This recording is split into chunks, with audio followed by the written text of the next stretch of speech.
Good morning, bonjour, buongiorno, and welcome to my nuclear teaching of January 31, Tuesday, January 31, almost the end of January 2023. As always, independent, knowledgeable, inspirational, and without compromise, because nuclear is the best we have. We know this since 60 years. Atoms for Peace. This is not an opinion, it is science. So again, good morning. Almost the end of January already. Time flies, and actually this month I spent a lot of time explaining you very interesting things about the strengths of nuclear energy, which comes from the concept of energy density, and this has a lot of blessings and advantages for nuclear. And thank you very much for all your positive and encouraging comments I got on my posts and teachings. This accumulated actually in a paper which was published in Elsevier's weekly magazine here in the Netherlands. See it here, published last week. Very proud of it. I'm lucky that quite regularly I get attention from the media, and and the opportunity to publish something, as in Elsevier's weekly magazine, still independent, as I am, factual. So I'm glad for that. It's all about the blessings of nuclear and also the dysfunctional energy policy which we have in the EU. So please read it. I posted it last week together with a translation in English. And I plan to spend a webinar on it later in February. So please continue to follow me, and I will be glad to interact with you on this paper, which basically tells the whole story about nuclear and how actually dysfunctional energy policy in the EU sabotages nuclear and what should be changed. We need a clean deal, not a Green Deal. So, this was a sort of, I would say, executive summary of the first months of 2023, which was, I would say, quite successful. For now, I would like to highlight something really interesting, which is intermittency. Yes, let's talk about intermittency. This graph, there's someone here on LinkedIn, I don't know who, because I've seen these images here, right here, quite interesting. It's the difference between electricity production in Germany and in France. I'll come to that. So whoever makes these nice graphs, actually they come from ENSO, the European Network of Transmission System Operators. And these graphs actually quite show the disadvantages, I would say, of intermittency. So what's intermittency?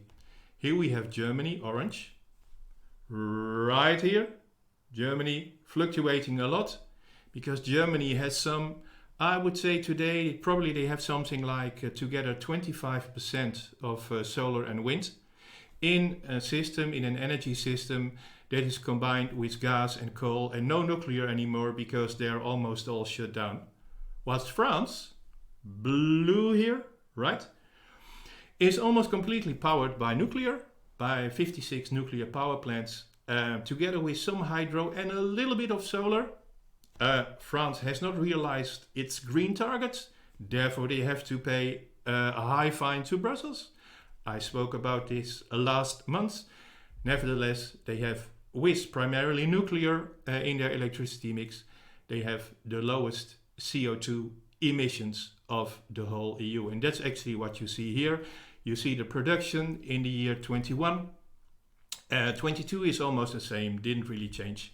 And the CO2 emissions over January, February, etc., etc. So Germany with 25% solar and wind, all that fluctuates a lot.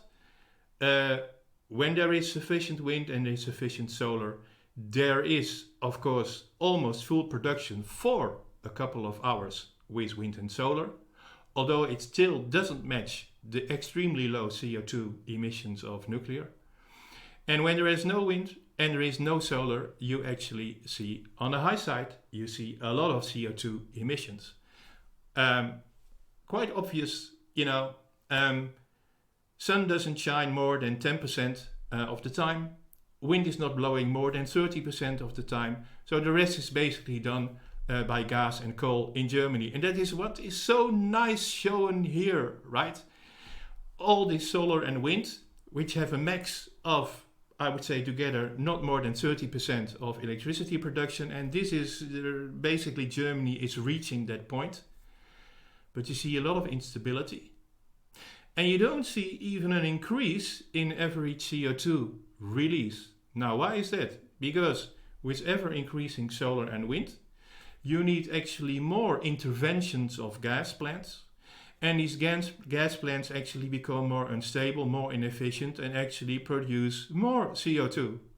So, the gain with solar and wind, listen very carefully, the gain of solar and wind is a sort of balanced by the loss of efficiency, particularly in gas, emits more CO2, and on average we have no gain at all, and we have a very unstable electricity production. And compare that with France.